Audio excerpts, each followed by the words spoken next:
so grateful and thankful that you're here. Today, we're going to talk about strategies for emotional wellness in business. Strategies for emotional wellness in business. And if you know someone who could benefit from hearing that is in your network, please do not hesitate to share the room. Your health is important, and your emotional health is also important. Awesome. How many of you know there is strength in numbers and in support and in being around wisdom? I was reminded of David in the Bible, who always sought wisdom. And if you don't read that, that's fine.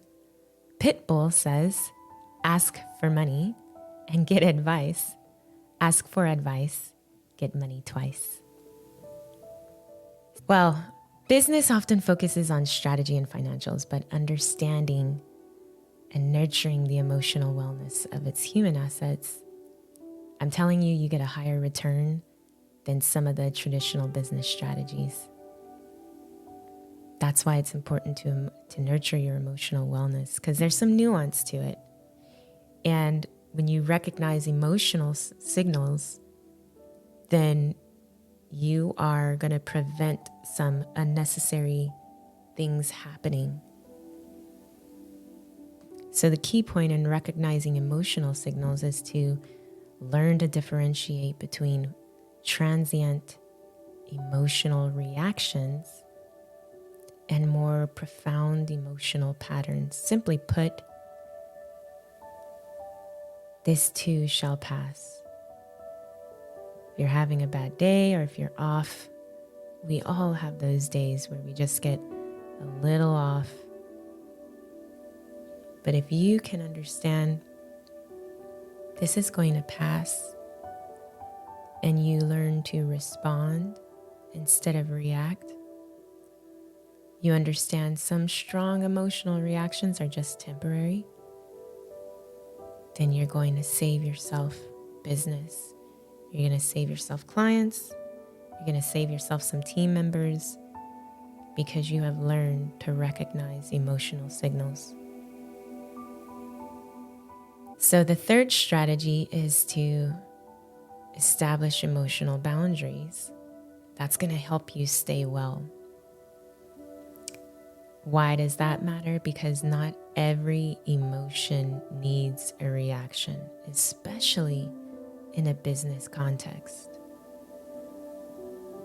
So it's really important to acknowledge emotions, and not every emotion should dictate your business decision.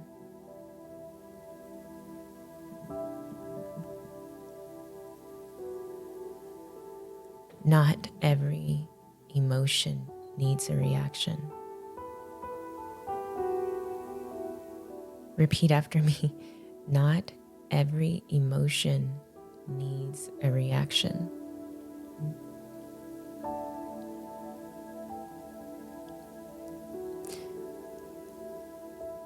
Recognize when to act on an emotion and when to set it aside.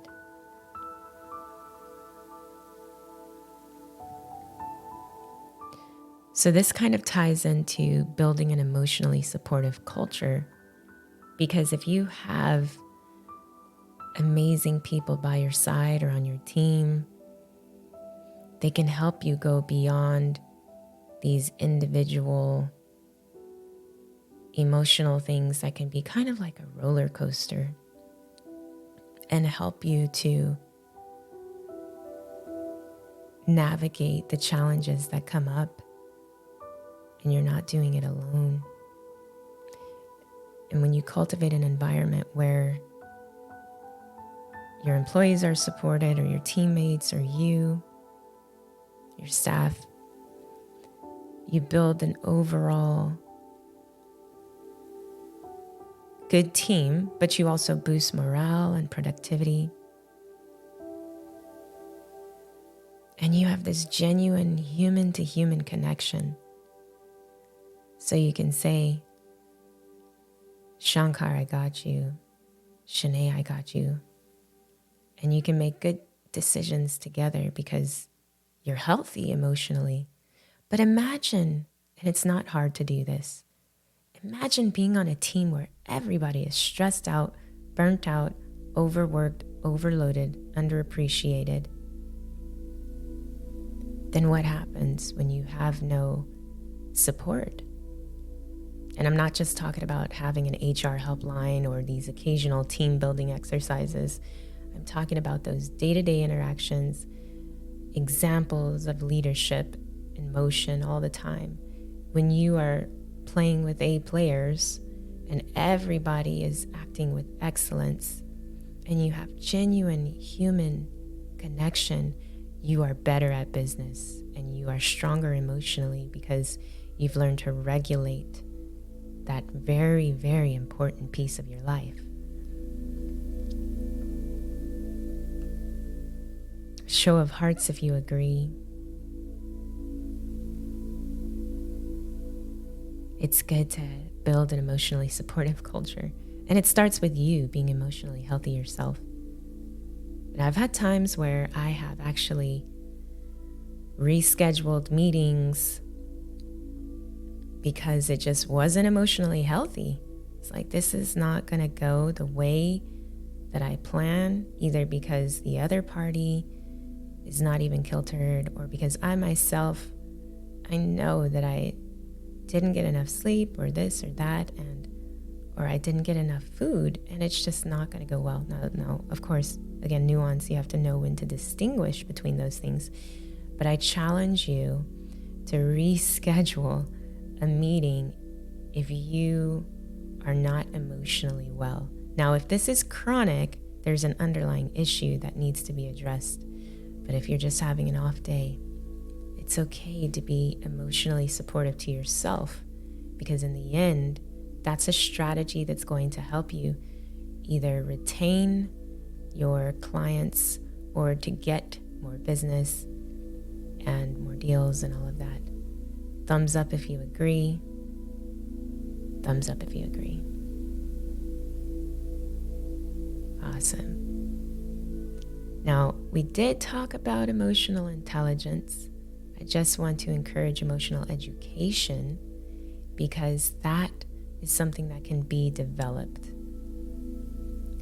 Read a book. There's a really good one by Daniel Goleman, the father of emotional intelligence. It's called Emotional Intelligence. And EQ, emotional intelligence, it's just not innate for everyone. And sometimes you don't even have the family or community around you to help you develop that. But there are training and resources. And I want to challenge you also, if you're in a position where you have multiple members of your team, to create a culture where, you are celebrating when people make emotionally intelligent, smart decisions just as much as achieving a sales target. Why? Because that's how you keep business going. One of our top clients has told us, my phone service is not the greatest. There are better out there. But the customer service to this provider is unparalleled. And I'll take better customer service over the service itself any day. Thumbs up if that's you too. No one wants to deal with somebody who is a wrecking ball or a ticking time bomb. Just unpredictable, or just not nice, or just not emotionally intelligent. So you need to gear up on that. And I encourage you read a book or listen to a podcast or get plugged in. And even when you are taking courses or I think about the challenge, there's a certain emotional education that you get when you're learning about personal brand. It's not just about put out this post, put out that post. No, there is an underlying fundamental understanding that you need to be emotionally intelligent when you are communicating with people, even digitally, even with your body language, and even with when you post what. Do people want to be slammed with 21 lessons, hard lessons, or OCHEM on a Friday. No, probably not, right? So join the challenge and you will learn about these things. Click one of our faces up here. It's not too late to join. It's the third day of the challenge and there's still so much that you can learn. Emotionally informed decision making. Okay, so yes, it's important to use emotions as a source of insight when you're making decisions, but they can't be the only driving factor.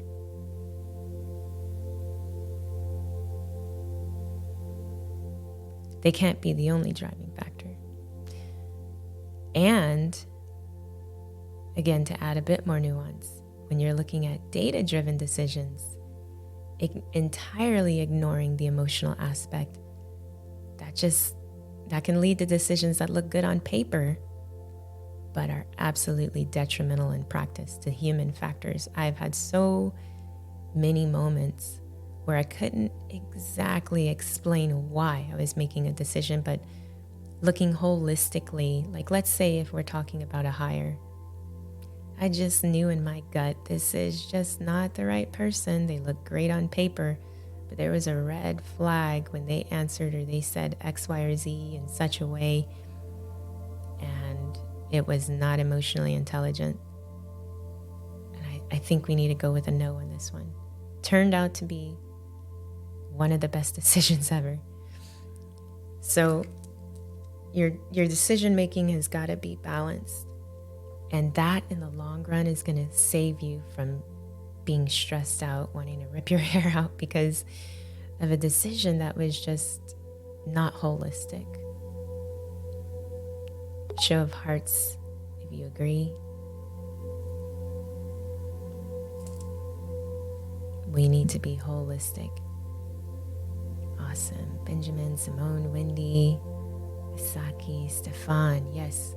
Okay, so feedback, emotion-centric feedback. How many of you love to get negative critical feedback as the first thing you hear when someone is giving you feedback? You did a terrible, sloppy job. That was awful. What were you thinking? Nobody likes to hear that. Even if it is, I'm thinking of Shankar right now because he's not mean or rude, but on top of being Shankar himself, he's also, I call him a Texanburger because he has come from Luxembourg to Texas. He's a Texas resident now. Fun fact, only Texans will say you are a Texan resident. But anyway, he had to learn to sandwich his feedback because he would just say, that's incorrect, that's not wrong, hasn't been done correctly. But over time, and maybe by the look of my bewildered face, maybe my eyebrows scrunched up or I twisted my lip a little bit, he started with, hey, great job on X, Y, and Z. You know, you can use a little bit more of A, B, and C. But good job with 1, 2, and 3. Show of hearts if you think that emotion-centric feedback, and not just helping people feel good, but the method of delivering the feedback matters. Yeah, you understand feedback isn't just about performance metrics. Even if you're talking about areas of improvement, when you are offering these deep insights and it is emotionally supportive, where they feel supported versus attacked, that can make the difference between team, employees, clients staying or going. I really like that one. Proactive mental health support. Now, either you love this topic or you hate it, because we like to believe that mental health is fill in the blank. But all I'm going to say is this one key point. Instead of waiting for emotional wellness issues to crop up, have some proactive measures in place. Have some proactive measures in place. Simple actions like regular check-ins can help you address issues before they balloon into this bigger challenge, okay? So that's all I'm going to say about that. 2 more, and we'll go into our affirmations. It's embracing vulnerability in leadership. Why does that matter? Because leaders who show up with genuine emotion, granted within professional bounds, can create a more trustworthy and relatable image. I think back to what happened in Uvalde here in Texas. There was a shooting, and I won't go into it all because I don't want to go down this bleak road, but there's emotional things happening when we witness something raw. And for leaders to show up and express that emotion that we all feel, is embracing vulnerability in leadership. That is someone that I want to follow. Acknowledging terrible things that happen in a way where it's still professional, but you're not seen as the leader that's never showing any emotion or that's so aloof and disconnected and out of touch and off base. Whatever it is, show genuine emotion, empathize.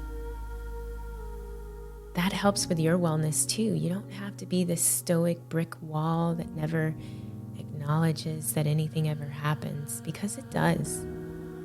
And how we show up, how genuine we are, just mentioning these things as a form of support. Show of hearts if you agree with that. Show up in a genuine way. Last thing, continual learning and adaptation. Continual learning and adaptation. It's not like when you have these emotional wellness strategies, it's setting up a phone like a one-time setup thing. You need to regularly review and adapt and understand that what works for one person or one organization isn't necessarily going to work for your organization or yourself. Or maybe what worked in the past isn't working today. That's the thing about being human. It's the thing about being dynamic. There's no one size fits all. And as your business evolves, hopefully you are evolving too. You're adapting too. Show of hearts if you have a commitment to do those things. Remember, I asked you yesterday about a few things. Were you able to do any of them?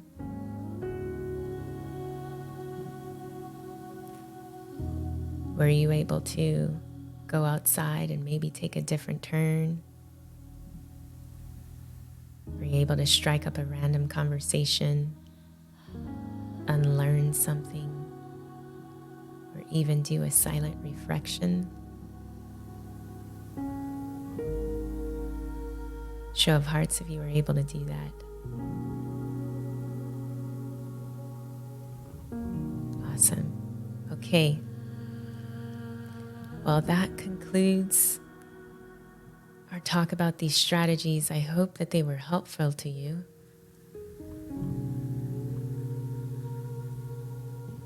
I have a quote before we go into these quick affirmations. We think mistakenly that success is the result of the amount of time we put in at work instead of the quality of the time we put in.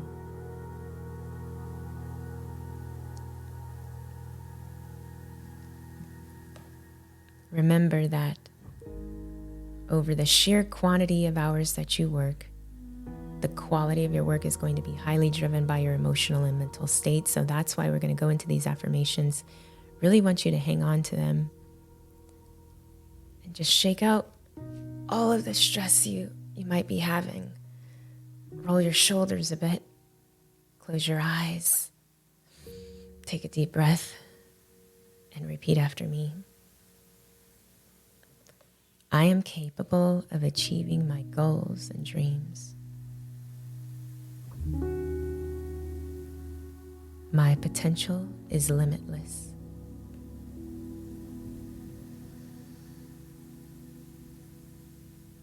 I know when to express emotion.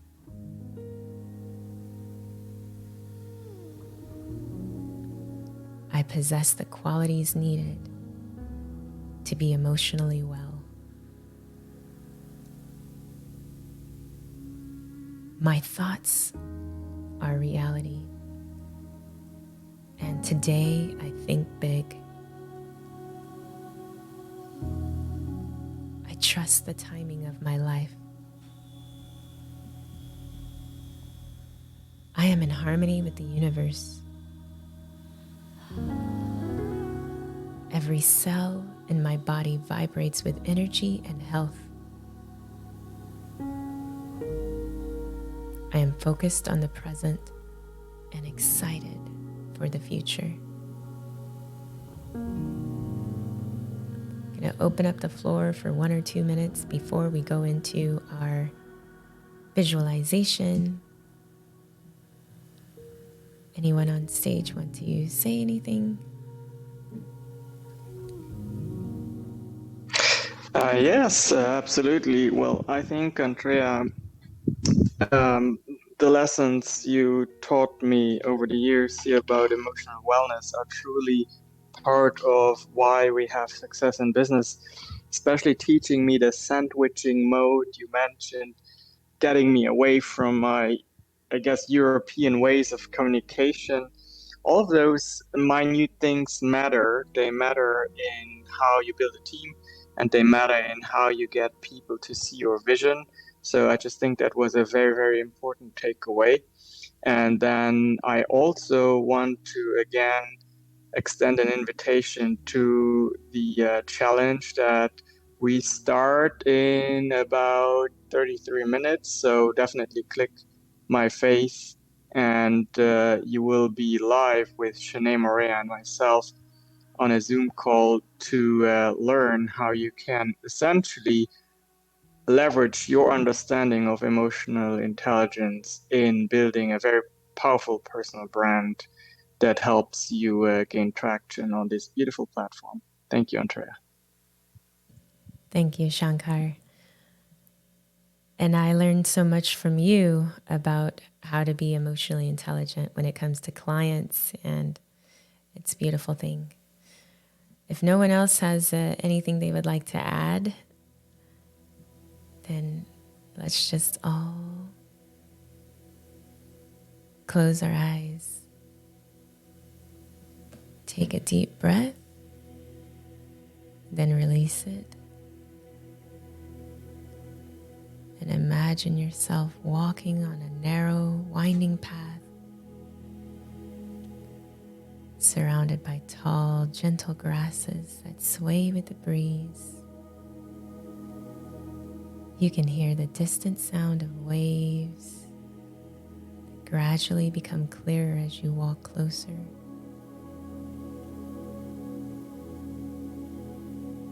Focus on the waves rushing to the shore,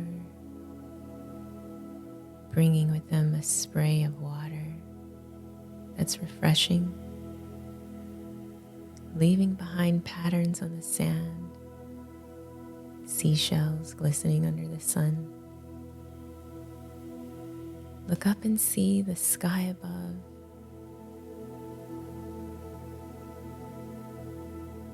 Feel the warm sun on your skin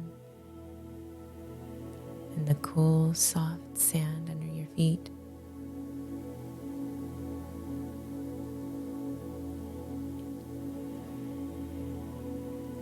Now, I'm going to close with a sound bowl. Just focus on the sound that you hear